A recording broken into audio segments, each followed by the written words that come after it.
Moi, je compte les dodos avant qu'il neige. C'est vrai? C'est ma saison préférée et de loin, j'adore la neige, là, mais profondément.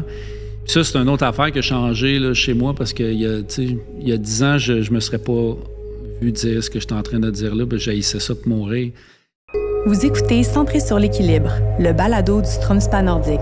Découvrez un contenu bien-être avant-gardiste et audacieux offert en partenariat avec nos collaborateurs aux expertises variées. Joignez-vous à nous dans cette quête d'équilibre, un épisode à la fois. Bonjour Dominique, merci d'être venu à nous. Stromspa nordique, Mont-Saint-Hilaire. Est-ce que c'est la première fois que tu viens ici? Non, en fait, je suis venu, je ne sais pas si on a le droit de dire ça, mais je suis venu avant l'incendie. C'est vrai? Que je connaissais bien l'endroit, mais le bâtiment, je ne l'avais pas encore visité depuis la reconstruction. C'est fantastique. Puis c'est à l'ombre du Mont-Saint-Hilaire qui est ma cour arrière, ou presque. Là, c'est l'endroit où je vais le plus courir dans l'année. Je connais le Mont-Saint-Hilaire comme le fond de ma poche. J'ai entendu dire que tu es quelqu'un qui aime le dénivelé, hein, c'est ça? Ouais. Ouais. Je fais beaucoup de courses en sentier, puis quand on s'entraîne en sentier dans la région de Montréal, il n'y a pas beaucoup d'options. Il y a le Mont-Royal, il y a le Saint-Bruno, et mon préféré, ça reste Saint-Hilaire. Ouais, je te comprends. Surtout même l'hiver, hein, le Mont-Saint-Hilaire, il y a quelque chose de vraiment le fun. Là, je l'ai fait jeune. Là. C'est ce que j'aime de l'hiver, c'est que tu as l'impression que tu connais parfaitement un lieu, puis là, tu arrives l'hiver, puis tu as l'impression que tu es complètement ailleurs. C'est un nouveau panorama complètement. Puis Saint-Hilaire ne fait pas abstraction de ça. C'est une montagne qui se métamorphose l'hiver, puis tout le temps un plaisir de venir marcher ou courir ici. Ah oui, hein? On va en parler justement de la course. Je pense que c'est une de tes passions, là, finalement. Puis on va en parler un peu plus tard dans l'épisode. Je commencerai par te dire que nous, notre balado, c'est un balado pour parler généralement d'équilibre, donc de façon de maintenir l'équilibre au quotidien. Puis on le fait à travers plein de sujets. Puis aujourd'hui, avec toi, on avait envie de parler justement de plein air. On t'a connu dans le passé avec Vlog, tu parlais beaucoup de la techno et tout. Puis à un moment donné, il y a comme eu un tournant, puis tu t'es lancé vers Van Aventure, parler de marathon, tout ce genre de choses-là. Et là, il m'est venu à l'esprit une question. Qu'est-ce qui a fait que tu as pris ce tournant-là de journaliste un peu plus, disons, à la télévision, à journaliste de terrain, puis à les mordre là, dans la nature? Écoute, il y a plusieurs facteurs. Le premier, je te dirais, c'est la crise de la quarantaine. Ah ouais? Je suis arrivé à 40 ans, puis ça m'a donné un coup. Là. C'était comme un coup de masse dans le front. Là. J'ai réalisé que je vieillissais, puis je me regardais aller, puis je n'aimais pas ce que je voyais quand je me regardais dans le miroir. Qu'est-ce que tu n'aimais pas? J'aimais pas le fait que j'étais inactif, je prenais du poids, je fumais, je mangeais pas bien, je buvais trop souvent, je faisais la fête, puis on dirait que la quarantaine, ça m'a forcé à me regarder dans les yeux et à me dire, OK, là, tu t'enlignes vers quoi, là? Tu sais, où est-ce que tu veux aller avec ces excès-là? Puis tranquillement, pas vite, je me suis mis à m'entraîner, à courir, à faire du crossfit, à faire du plein air. Puis j'ai tellement aimé l'effet que ça a eu sur mon corps, mais surtout sur ma tête. Ah ouais. Hein? J'ai fait beaucoup d'anxiété dans ma vie. J'en fais encore, des crises de panique, le stress du travail.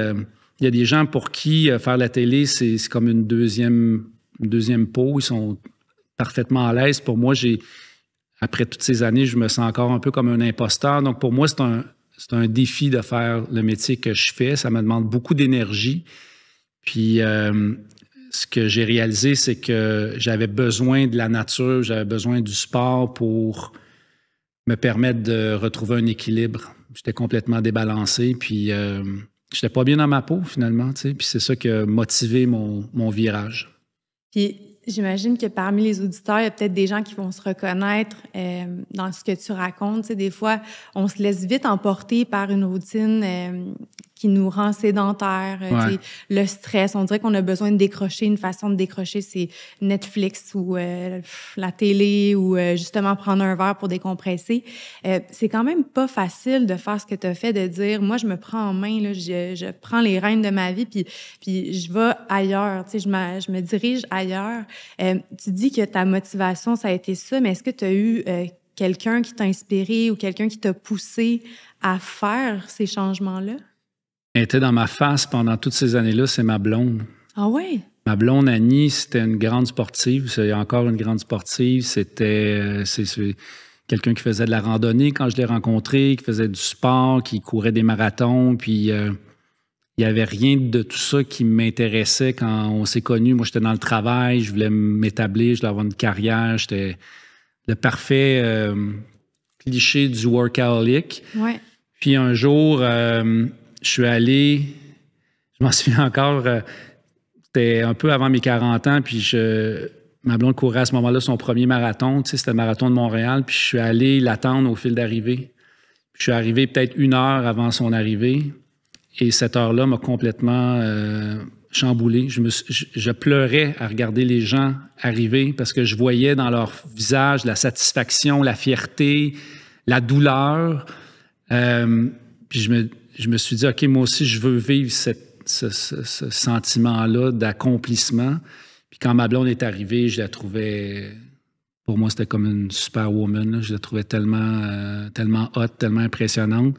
C'est là que j'ai commencé à courir. Fait que ma blonde, ça a été une inspiration parce que je la voyais aller puis je trouvais ça beau. Puis aussi, ça a été quelqu'un qui m'a tout le temps encouragé à le faire, puis qui m'a tout le temps motivé, puis qui m'a tout le temps poussé à emprunter cette voie-là, tu sais. C'était pas la première fois qu'elle m'en parlait, tu sais, puis qu'elle essayait, mais là, on dirait que le message a passé après l'avoir vu courir ce marathon-là. On dirait que c'était clair après, là. Puis j'imagine que pour arriver où tu es aujourd'hui, on va y venir, mais on fait pas ça du jour au lendemain, là, tu sais. Pour ceux qui auraient pour but de courir un marathon, je veux dire, j'imagine que tu commences par 1 kilomètre, puis après, il faut quand même être doux envers nous-mêmes. Comment ça s'est passé, ton processus de remise en forme ou de mise en forme, tout simplement? Ça a été une torture parce que j'ai commencé par le CrossFit, qui est probablement l'entraînement le plus tough qui puisse exister. C'est comme un bootcamp. Ça a été aussi... il me semble que tu as été à l'armée. Oui, j'avais fait de l'armée, moi, tu sais, dans mon jeune temps, écoute, à 17 ans, j'étais dans l'armée, tu sais, j'ai fait 1 an au collège militaire, puis j'ai retrouvé cette espèce de folie furieuse-là, tu sais, de l'entraînement. Puis ça t'a pas trop traumatisé, non, cette période-là? Non, au contraire, tu sais, comme... Tu sais, j'avais 40 ans, puis j'avais l'impression que je revivais comme ma jeunesse. Tu sais, il y en a qui m'ont allé s'acheter une Camaro, là. Ouais. Moi, je suais, puis je m'ouvrais les mains sur des barres d'haltères au CrossFit, puis là, j'avais l'impression que là, je redevenais vivant, tu sais, puis... fait que ça a été à la dure, puis c'est un peu à travers le CrossFit, puis les courses d'endurance que je faisais, les Spartan Race, les Tough Mudder, ce genre de courses-là, que j'ai réalisé que j'avais certaines aptitudes à courir. Puis de là est venu le goût de participer à des courses sur route. Donc, mais comme tu dis, j'ai commencé à courir 1 kilomètre. Après ça, j'ai fait un 5, puis après ça, un 10, puis après ça, un demi. Puis éventuellement, un marathon. Puis là, je suis rendu dans les ultra-marathons. Puis, tu sais, je me dis un jour, je sais pas où ça va arrêter, là, mais j'en ai quand besoin. Tu commences, ça arrête plus, finalement. Tu as toujours des nouveaux objectifs. Tu sais, c'est de l'autodépassement. Tu veux toujours aller, tu sais, battre ton score. En tout cas, je m'imagine, là, je suis peut-être pas... Oui, bien, j'ai été très longtemps compétitif, là, tu sais, avec compétitif à mon niveau. Je n'ai jamais été très, très performant, mais oui, je voulais améliorer mes temps, je voulais améliorer mon pace, tout ça.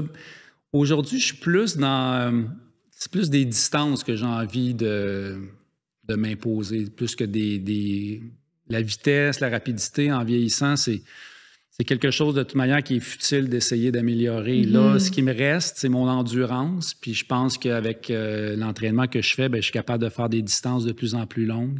Je pense que c'est comme la sagesse du coureur. Ça me fait penser à Bruno Blanchet, tu sais, qui dit moi, je cours, puis j'arrête de prendre un café, puis, tu sais, il court des 100 km et plus, mais je veux dire, il y a comme une sagesse de dire, regarde, je suis passée par d'autres étapes, puis maintenant, c'est comme pour mon plaisir, puis je sais que je peux...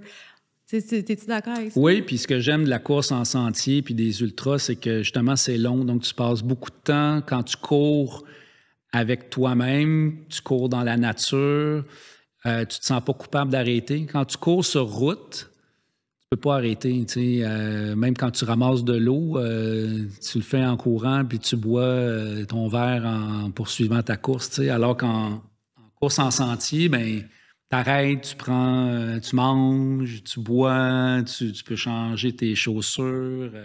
Il y a un côté plus cool, plus relax, plus festif dans ce genre de course-là qui me ressemble parce que, tu sais, je fais du sport pour enlever le stress dans ma vie. Puis j'ai réalisé à un moment donné que j'ajoutais du stress dans ma vie en voulant être performant puis en voulant courir de plus en plus vite. Puis une genre de forme de pression que tu t'imposais. Que tu te mets toi-même, tu sais, pour rien. Alors que là, je cours dans le bois puis c'est juste le fun.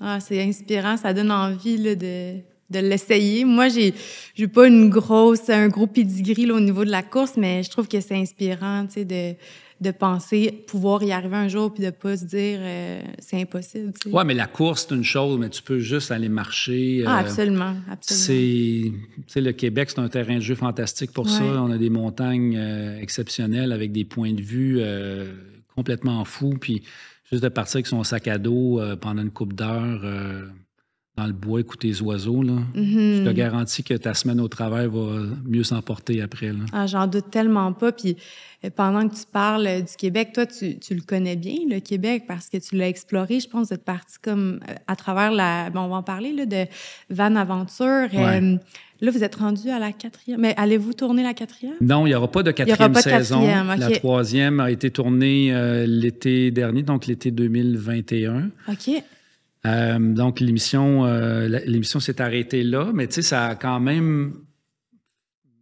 même permis de faire le tour du Québec plusieurs fois là, ces dernières années, dans mon sens, dans le plus beau contexte possible, là, en van. Absolument. C'est tellement cool. Là. Tellement une chance. Là. Je veux dire, j'ai écouté quelques émissions, puis c'est fou ce que vous avez vécu. Puis j'ose m'imaginer que c'est sûr qu'il y a un peu de montage, mais ça fait rêver. Ouais. Parle-nous de cette expérience-là, justement. Bien, en fait, quand tu parlais tantôt d'équilibre, pour moi, ça, c'est une autre forme d'équilibre parce que, naturellement, quand je suis à la maison, le divan m'attire, c'est comme un aimant. Puis je pourrais très facilement m'écraser dans le divan puis vider Netflix de tout son contenu. J'aime regarder la télé, puis il y a comme une partie de moi qui est je suis très oisif. Là, j'aime le confort et c'est ça, une ambiance feutrée, puis être confortable, tu sais. Ouais. Ce que la vanne m'a amené, c'est justement tout le contraire. C'est de dire, là, OK, je me départis de tous les accessoires de la vie courante. Puis là, je dors dans un troc avec mon chien sur le bord d'un lac avec des maringouins, ce qui m'empêche de dormir la nuit, puis avec le strict minimum. Puis d'avoir goûté à ça, ça a complètement changé ma vie. Ça a fait en sorte que quand je suis revenu à la maison le premier été, c'est grand, hein? Je trouvais que ma maison, c'était tellement ridicule. Tout ce que j'avais. Là, je me suis mis à faire un ménage de fou. Là, je me suis départi de paquet de trucs que j'ai donnés à des amis puis à des organismes. Puis j'étais encore dans ce processus-là d'un peu pas de minimaliste, parce qu'il y a une partie de moi c'est un paradoxe sur deux pattes. Là. Il y a une partie de moi qui aime beaucoup consommer, mais cette expérience-là en van m'a permis de... ramener à l'essentiel. Oui. Puis de voir qu'on n'a pas besoin de toutes ces patentes-là pour être heureux. Puis il n'y a rien qui va égaler le moment, le matin, quand tu te réveilles. Tu sais pas trop t'es où encore, parce qu'on se promène tellement. Puis là, tu ouvres le rideau de ta vanne, puis tu fais « Ah oui, OK, je suis couché à côté du lac où on est arrivé hier soir alors qu'on assistait un coucher de soleil. » Tu voyais pas, genre, le paysage. Puis là, finalement, c'est une surprise. C'est une surprise à chaque fois. Puis le bonheur d'ouvrir la porte de la vanne, puis Juste ce bruit-là, pour moi, ça me procure du plaisir. La porte coulissante d'une vanne, là, juste entendre ce bruit-là encore aujourd'hui quand il y a quelqu'un, genre Amazon, qui vient quelque chose chez nous puis qui ouvre la porte. Juste ce bruit-là, ça me retransporte dans Van Aventure. Puis de laisser mon chien partir courir, puis qu'elle aille faire ses trucs pendant que je me prépare à déjeuner. Ah ouais. C'est... non, vraiment, la van life, je regardais ça sans trop comprendre que c'était quoi le trip là, derrière ça. Puis une fois que tu y as goûté, en tout cas, moi, ça m'a changé à jamais. Là. Ah, mais je te comprends. Je l'ai vécu. Moi, c'était au Mexique, mais... Ah oui! C'était merveilleux. Puis je sais pas si toi, tu trouves que c'était ça, mais moi, je trouvais que le rapport au temps était vraiment différent parce que tout te prend plus de temps. Tu sais, mettons, prendre ta douche, c'est compliqué. Trouver un endroit pour aller aux toilettes, tu sais, c'est compliqué. Mettons, faire ton café, ben, tu sais, faut que tu partes ton propane. Là, si t'as pas de propane, qu'est-ce que je fais? Tu sais, on dirait que tout prend plus de temps. Fait que j'avais l'impression que je faisais très peu de choses dans une journée, mais que finalement, la journée passait vite, étrangement. Est-ce que tu avais ce feeling-là? Surtout que la plupart des endroits où je suis allé, j'avais pas de réseau. Donc, pour moi, ça, c'est le secret pour arriver à décrocher. Puis justement, profiter de ce temps-là qui passe plus lentement. Parce que si le téléphone, il continue à sonner puis que les textos continuent à rentrer, on dirait que c'est un rappel. C'est de la stimulation. Oui, c'est comme ça. À chaque fois, on pétait la bulle dans laquelle tu es super bien. Ouais. Mais oui, c'est vrai que... Puis aussi, ce que j'aime, c'est que on parle de la connexion avec la nature. Ben, le soir, tu te couches quand il fait noir, puis le matin, tu te lèves quand il fait clair, parce que la lumière rentre dans le véhicule, les oiseaux se mettent à gazouiller autour, puis... T'es vraiment au rythme de la nature. Au rythme de la journée, puis tu t'adaptes à ton environnement, puis... Ça, je trouve ça fantastique. Là. Tu t'oublies un peu aussi. On dirait que tu te fonds dans le décor. Puis oui, c'est vrai que tu prends plus de temps, comme la douche et tout ça, mais ce que j'aime aussi, c'est que tu n'es pas obligé de prendre de douche. Ah oui, tellement! Moi, je peux passer des journées, pas sans me laver, parce qu'on a tous nos trucs, mais il n'y a rien qu'une débarbouillette, mais un peu d'eau chaude ne peut pas nettoyer. Là, fait que... Mais c'est vrai, tu as raison. On peut skipper une coupe de... une coupe de douche, on va pas en mourir personne. Là. Non, c'est ça. On économise l'eau. Aussi. Ça, c'est une affaire aussi que tu réalises, là, à quel point, juste faire la vaisselle, c'est un enjeu. Là, tu verses un peu d'eau, tu nettoies, tu rinces, tu essuies. Mais probablement que je lave ma vaisselle avec l'équivalent d'une petite bouteille d'eau achetée au dépanneur, alors que chez nous, ça doit me prendre 1 gallon, faire ma vaisselle. Absolument. On prend ces ressources-là pour acquis, mais quand elles sont comptées, on se rend compte qu'on est capable d'en faire autant avec très peu. Exact. En tout cas, c'est vrai, hein, quand même. On devrait imposer ça à tout le monde de partir juste 1 mois en van pour comprendre tout ce qu'on est en train d'expliquer là. Puis je suis convaincu que le monde irait mieux si on imposait ça. Van life pour tous. Une prescription du médecin. Non, je suis convaincu que ça ferait du bien à la société là, si on imposait ça. Ouais.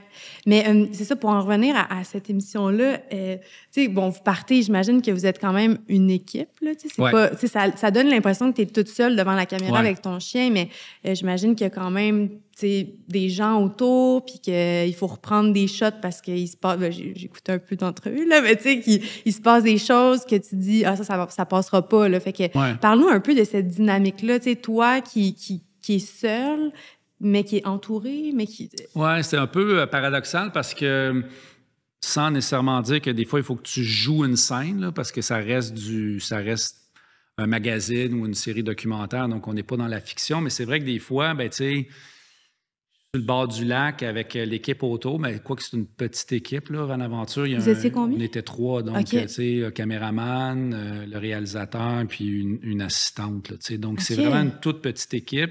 Puis, ce qu'il faut préciser aussi, c'est que l'équipe vivait comme moi, c'est-à-dire qu'eux, ils étaient dans un VR, donc plus gros qu'une vanne parce qu'ils sont 3, puis parce que, il faut qu'ils rechargent les batteries le soir, puis il y avait besoin comme d'un endroit pour travailler. Mais, on vivait le même trip, là, fait qu'on se stationnait aux mêmes endroits. Mais c'est sûr qu'ils sont jamais loin, donc tu n'es pas vraiment seul sur le bord du lac où tu essaies de faire croire que tu es seul avec ton chien. Fait que ça crée une présence, mais en même temps, tu sais, c'est ça la réalité de la télé. Là. Ben oui. C'était pas trop invasif, puis on s'arrangeait pour quand même que les moments que j'ai à vivre seul, ben, qu'on me laisse les vivre seul, puis après ça, on venait chercher mes impressions, mes commentaires, tu sais, pour être capable d'en parler. Mais ça devait être quand même franchement. Cool aussi. Oui, puis écoute, c'est devenu des amis. Oui, c'est ça. Tu sais, c'est une gang avec qui on a eu tellement de fun. Puis le soir, ben, une fois que les caméras sont fermées, on s'installe autour du feu, on sauve une bière. Tu sais, ça devait être c'est des amis pour la vie, là. C'est cette équipe-là avec qui j'ai travaillé. Tu sais, on tourne dans des conditions qui ne sont pas faciles parce qu'on est loin de tout. On a de l'équipement, c'est ça, à charger. Des fois, les batteries des véhicules ne fonctionnent pas. Il fait froid, il fait chaud, il pleut. Tu sais, c'est vraiment pas du tournage. Comme dans un studio. Non, genre, c'est ça. Là, c'est assez complexe à faire. Fait que ça crée des rapprochements. Tu sais, l'équipe se tient solide, se tient fort parce qu'on sait que tout le monde bûche pour arriver à la meilleure émission possible. Ça nécessite quand même beaucoup de sacrifices. Je ne sais pas d'avoir l'air du gars qui se plaint, là. C'est pas ça mais je comprends mais là, les enjeux. C'est un tournage qui est quand même qui est exigeant, je vais dire ça comme ça. C'est sûr, là, ça a ses challenges. Mais t'aurais-tu comme une anecdote que tu as racontée à personne qui est arrivée? Mais t'es pas obligé de me dire que tu as raconté à personne, mais on dirait qu'on veut une petite exclusivité, là. Attends une minute. C'est un fun fact qui est arrivé, je sais pas, à un moment donné. Ah oui, ben écoute, on en a-tu parlé, ça, dans l'émission? Il ne sera pas content que je le raconte. On était à Anticosti, puis on était dans le secteur de la chute Vauréal. On avait marché là, dans le canyon qui mène à la chute Vauréal. Puis le réalisateur voulait faire du drone cette journée-là. Donc, il a levé son drone pour faire des images. Puis il y a eu un accident avec son drone. Il a crashé dans la forêt, mais en haut de la falaise. Puis ça y a pris 4 heures se rendre à l'endroit où il pensait que son drone se trouvait. Puis quand il a finalement trouvé, avec la géolocalisation de l'appareil, bien, le drone il était suspendu dans le vide, accroché à une branche. Là, il ne pouvait pas aller le chercher lui-même parce qu'il risquait de mourir puis tomber en bas de la falaise. Fait qu'il avec quelqu'un de la CEPAC, il s'est patenté une branche avec un cordon de chaussures, comme un lasso. Il est allé, avec ça, chercher son drone, puis il a réussi à récupérer le drone. Il était correct, le drone? Le drone était un peu amoché, mais en fait, tout l'exercice de ça, c'était d'aller récupérer les images. Parce que les images qu'on avait tournées avec le drone, ben si on ne retrouve pas le drone, on les a plus, là, tu sais. Hey, c'est vrai. Fait que cette journée-là, je l'ai trouvé vraiment courageux. Là, puis il est revenu, je me souviens, il était genre 2 heures du matin, il faisait super noir. Tu sais, par Anticosti, là, c'est la nature sauvage, là, tu sais. Fait que c'était toute une aventure de retrouver ce drone-là dans le milieu de nulle part. Qu'est-ce qu'on ferait pas pour récolter le fruit de notre travail? Je l'ai trouvé vraiment, cette journée-là, je fais comme, OK, lui, il veut vraiment que le show, il soit top, là, tu sais. Puis en même temps, ben c'est sûr qu'il voulait récupérer son drone, là, tu sais. Ben oui, ça fait du sens. Mais ça, des histoires de même, on en a 1000, là, tu sais. On est arrivé tellement là, pendant les tournages. Moi, c'est le genre d'histoire que je trouve qui arrive en van. Je sais pas si vous l'avez vécu, là, mais c'est comme... tu t'installes à une place, tu penses que tout est correct, tu sais, puis là, tu t'endors, puis dans la nuit, tu te fais réveiller parce que t'es pas à une bonne place ou, tu sais, ça cogne dans tes fenêtres. Je trouve ça tellement ça, c'est stressant. Là. Tu sais jamais c'est qui, t'as pas vraiment... tu peux pas demander, tu sais. Là, faut t'ouvrir ta porte, là. Ça t'est-tu arrivé, ça? Non, parce que, ben, tu sais, avec Bonaventure, comme c'est une émission de télé, ben on devait d'abord obtenir des autorisations de tournage. Donc, à chaque endroit où on allait, on savait qu'on avait le droit de se stationner là. Mais, tu sais, j'ai fait aussi de la van life en dehors de la vie, en dehors de l'émission. Puis, effectivement, ce stress-là, il t'habite, là. Tu sais, dès que tu fermes la lumière, tu fais comme, OK, il y a quelqu'un qui va venir cogner ou... Mais moi, j'ai un chien, tu sais. Puis le chien, mais ça aide parce que dès qu'il y a un bruit suspect autour du véhicule, ben elle tout de suite, elle se met en mode alerte, tu sais, puis elle va japper. Puis des fois, c'est assez pour que s'il y a quelqu'un qui tournait autour de ta vanne, cette personne-là parte. Ouais. Mais oui, ça fait partie... C'est un des désagréments de la van life, là, quand tu fais du boondocking, là, c'est-à-dire de dormir à des endroits où c'est une zone grise, là, je vais dire ça comme ça. Il y a tout le temps le stress de se faire réveiller la nuit. Mais c'est le prix à payer pour pas être cordé dans un camping avec quelqu'un qui passe sa génératrice ou à quelqu'un 7 heures qui le fait un soir. feu jusqu'à 5 heures du matin. Exactement. Quand toi, tu te réveilles à 5 heures du matin pour ton café. Tu sais, c'est ça. Fait que il y a pas de monde parfait, mais les gens qui pratiquent la van life de manière tu sais, sérieuse puis qui passent beaucoup, beaucoup de temps dans leur véhicule, ils ont tous leurs trucs, ils ont tous leurs spots, ils les gardent pour eux, ils s'échangent ça entre eux, puis tu finis par savoir où tu peux dormir sans te faire achaler en pleine nuit. Oui, mais j'imagine qu'au Québec, il y a quand même... C'est quand même sécuritaire, là, généralement, les endroits où on peut... Il n'y a pas eu d'histoire, tu sais. Quand j'ai écrit le livre sur Van Aventure, j'ai fait beaucoup de recherches par rapport à ça, tu sais, puis il n'y a pas eu d'histoire, tu sais, de gens agressés dans leur van ou des gens, tu sais, qui auraient eu des problèmes avec des voleurs ou des intrus, tu sais, c'est sûr que cette possibilité-là existe, mais c'est vraiment très, très rare que ça arrive. C'est ça, ça fait pas... on pense pas à ça, mettons. Non, il faut pas. Non. Si tu veux bien dormir, là, t'es mieux de pas penser à ça. Oui, il peut arriver n'importe quoi, n'importe où, n'importe quand, fait que faut pas penser à ces choses-là. Est-ce que tu en as fait l'hiver? Oui, j'en ai fait l'hiver dernier. OK. Puis j'ai vraiment trippé. Ouais. C'est sûr que c'est vraiment beaucoup plus compliqué parce que tu n'as pas d'eau, tu n'as pas de toilette. Dès que tu ouvres la porte, ben il fait froid dans le véhicule. Fait que, puis l'autre affaire qui m'a surpris l'hiver, auquel je n'avais pas vraiment pensé avant de partir, c'est qu'il fait noir tellement tôt. Ouais, tu sais, d'habitude, en van, là, tu chilles dehors, tu te fais justement un petit feu, tu manges jusqu'à 9, 10 heures, tu prends une petite bière, puis là, tu vas te coucher. Mais là, l'hiver, à 4 heures, il fait noir. Là. Tu fais quoi, tu sais? Puis là, tu peux pas te chiller dehors parce qu'il fait moins 30. Fait que tu te ramasses dans ta vanne à 4 heures. Puis t'en ressors pas avant le lendemain matin. Là. Ouais. Donc, faut que t'aimes lire, je pense. Faut que t'aimes lire, faut que t'aies des séries téléchargées dans ton, dans ton iPad, mais c'est un autre mode de vie l'hiver. Tu sais. Puis moi, je m'en sers plus de la vanne l'hiver pour me rapprocher, par exemple, d'un centre de ski où je veux aller. Je vais partir la veille, je vais passer la nuit sur le spot. Le matin, je vais aller faire mon ski. Tranquille, je reviens puis je repars. Tu sais, mais partir plusieurs jours en van l'hiver, faut que tu aimes un peu la misère, je te dirais. Oui. Mais qu'est-ce que tu fais l'hiver, justement, autre que du ski et de la van life, mettons?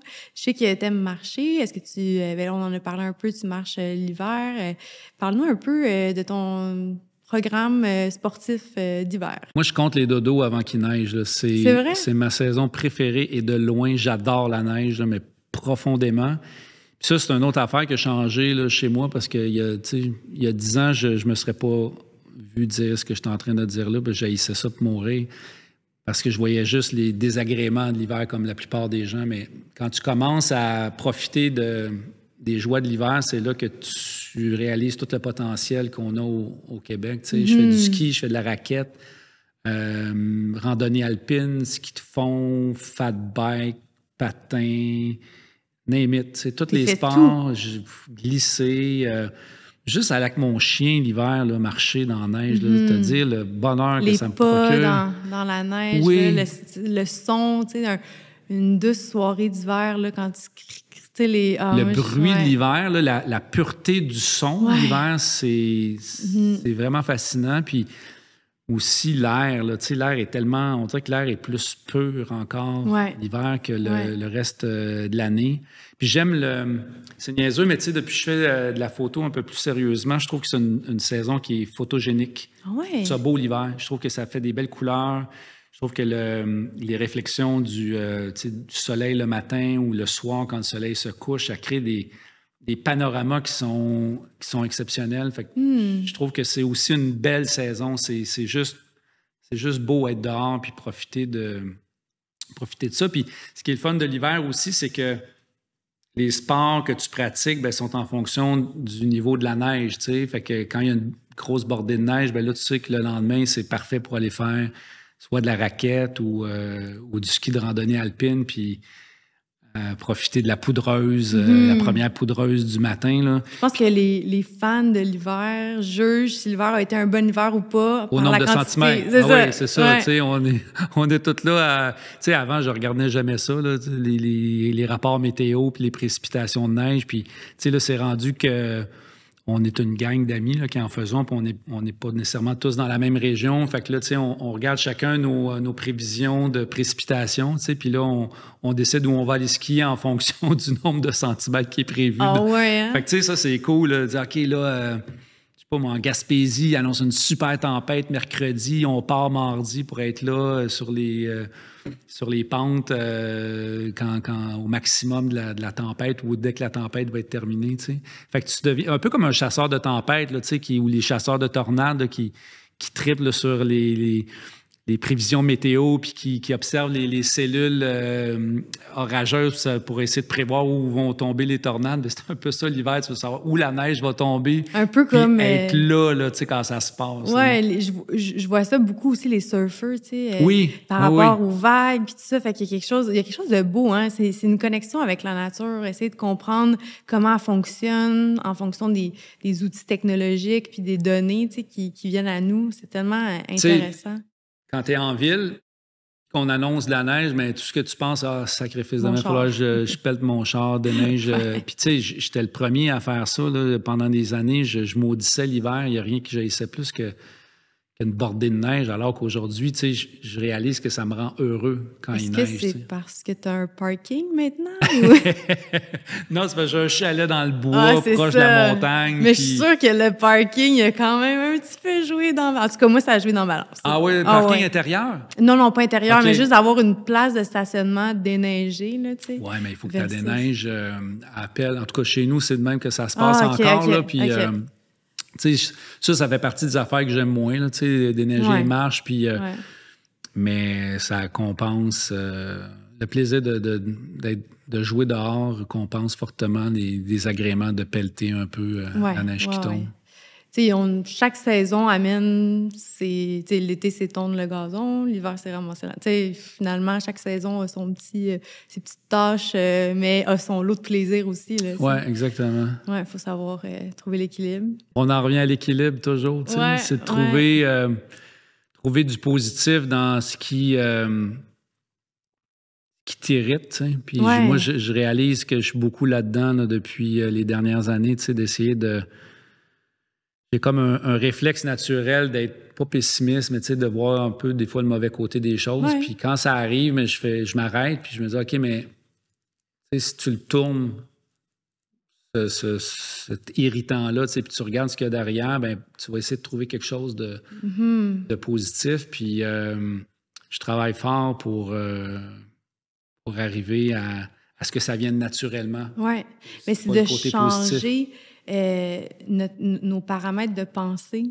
C'est tout à fait possible. Il parle, là, on n'ira pas là parce que c'est pas ça le sujet, mais il parle de la neuroplasticité. Il y a moyen, avec les pensées, de changer le fonctionnement du cerveau. Fait que je suis convaincue que si tu y exerces... C'est un entraînement, tu sais. Oui, c'est ça. Le cerveau s'entraîne de la même façon que tu entraînes les muscles de tes jambes ou de tes bras. Tu sais, c'est juste des fois plus... moins évident, tu sais, quand tu sais que tu veux... travailler tes jambes, tu fais des squats, tu sais.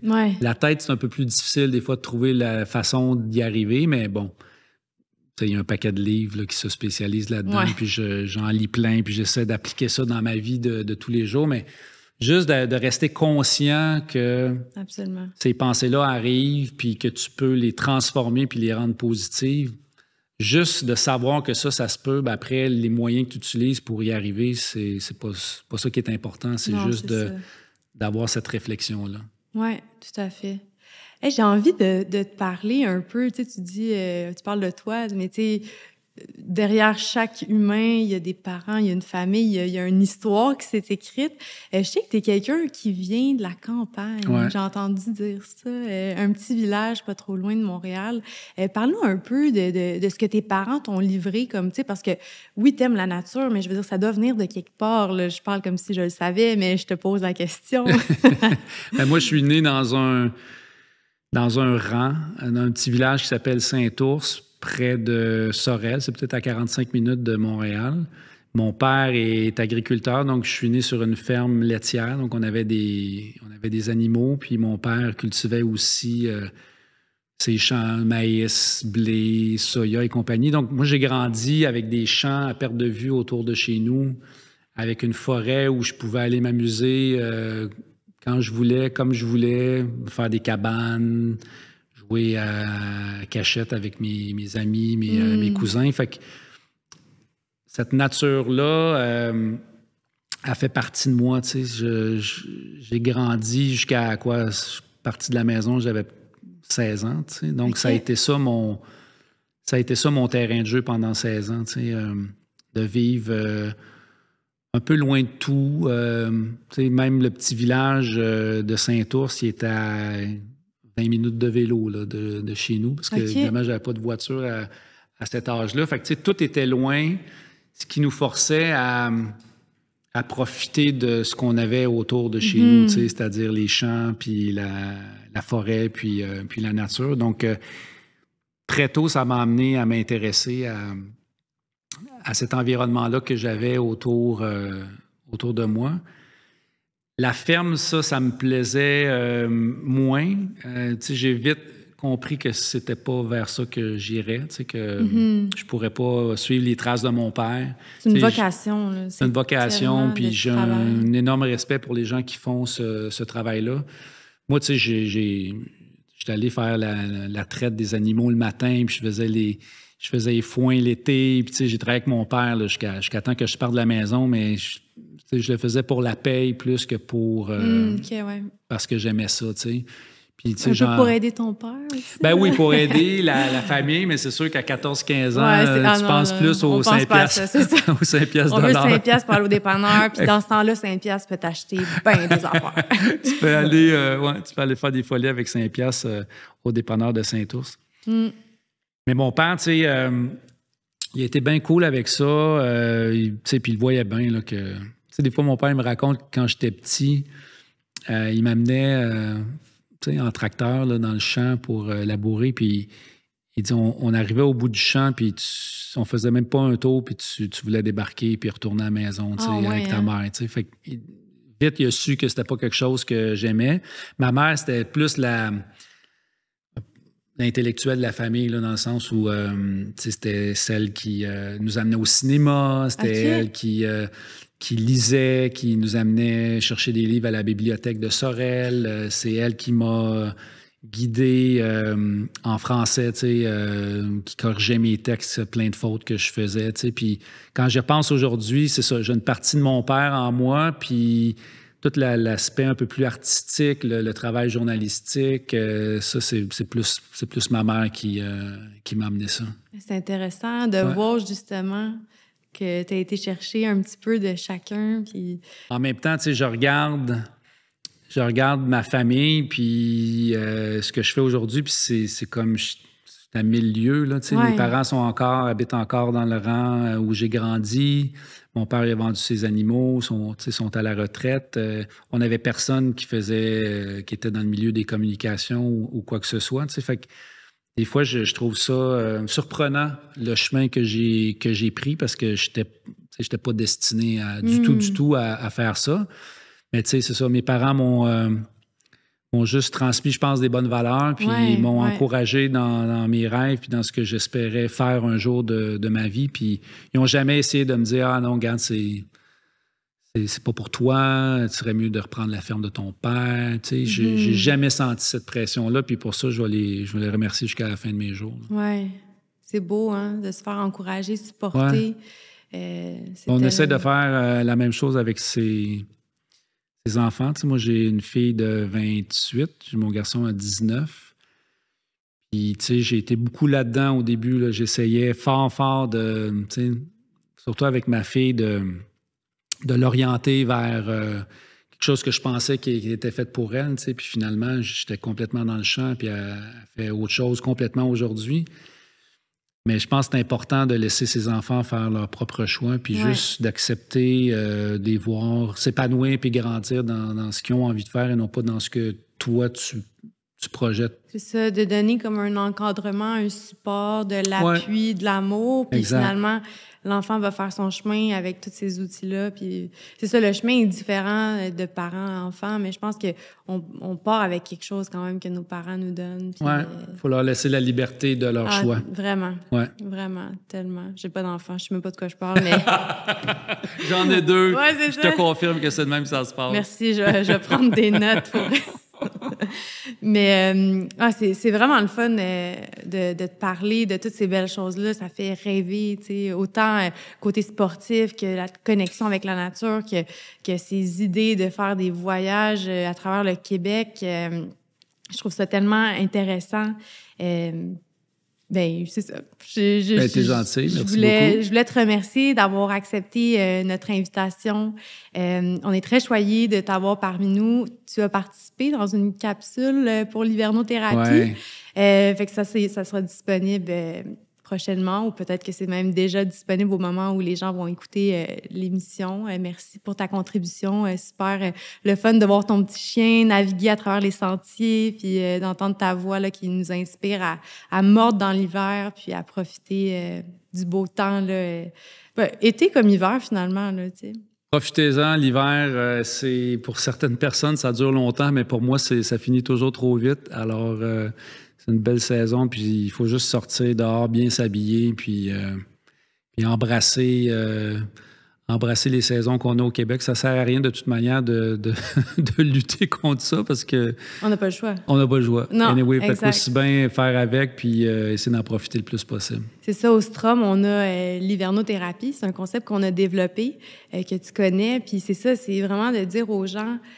pourquoi subir l'hiver? Tu sais, pourquoi pas la vivre? Puis au Strom, l'hiver, de venir faire l'expérience, je sais pas si tu l'as déjà fait, mais c'est tellement le fun. Là, tu sais, je parle en tant que cliente, pas en tant que... C'est vraiment ce contact avec la nature, les paysages. Tu sais, le contraste aussi entre le chaud et le froid. Absolument. Qui est super agréable. Les bienfaits aussi que ça a, c'est merveilleux. Est-ce qu'il y avait quelque chose que tu avais envie d'ajouter, de bonifier à notre conversation, à brûle pour point comme ça? Je dirais juste de ne pas attendre, tu sais, de prendre les bonnes décisions dans sa vie, puis de pas... ouais, c'est ça. De s'écouter peut-être, puis d'écouter son instinct plutôt que d'essayer de suivre les autres, puis de penser à soi, je dirais, aussi, puis d'être indulgent par rapport à qui on est, puis à ce qu'on fait dans la vie. Je trouve qu'on est très, très dur par rapport à nous. On se met beaucoup, beaucoup de pression, puis je regarde un peu mon entourage, puis je vois beaucoup de souffrance par rapport à cette pression-là qu'on se met soi-même, puis je trouve qu'on peut très bien vivre sans cette pression-là. Puis la nature, ben, c'est une façon de retrouver cet équilibre-là. Fait qu'attendez pas. Puis allez dehors, allez vous amuser. Puis prenez des grandes respirations. Vous allez voir, la vie va être plus belle. Ah oui, je suis totalement d'accord. Merci beaucoup, Dominique. Merci beaucoup. L'invitation, c'est très gentil. C'est ce qui conclut l'épisode d'aujourd'hui. On espère que vous avez apprécié la discussion. Si le contenu vous a plu, on vous invite à partager l'épisode et à laisser un avis sur la plateforme de votre choix. Vous pouvez également nous suivre sur nos réseaux sociaux et sur notre site internet au stromspa.com. En vous abonnant à notre infolette, soyez certain de ne rien manquer. Merci pour votre précieuse écoute et au plaisir de vous retrouver lors du prochain épisode. À bientôt!